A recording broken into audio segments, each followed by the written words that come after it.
Next slide. Just a little something to look at. Each month we get a report of the average sales price for closed volume and the median sales price for closed volume. That red line is an average sales price for the January of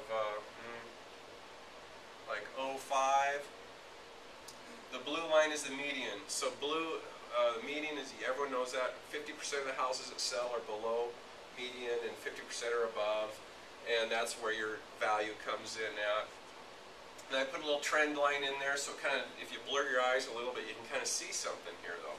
If you get back here and you blur your eyes, you see this thing kind of flattening out.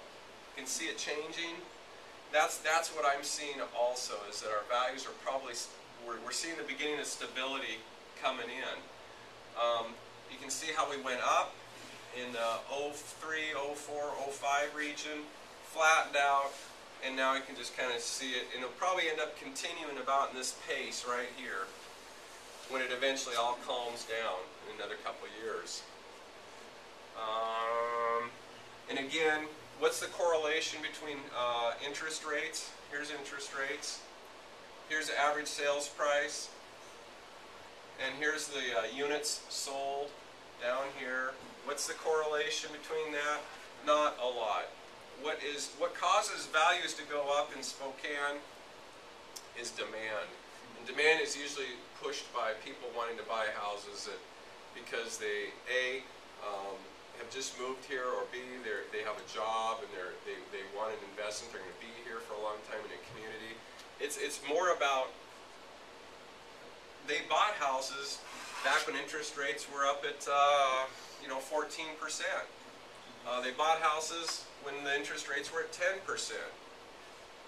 That's this period right here. So it's just, interest rates do affect people, but it's really their psychology, you know. And that's kind of what my bottom line is it's all about a population growth and a population surge.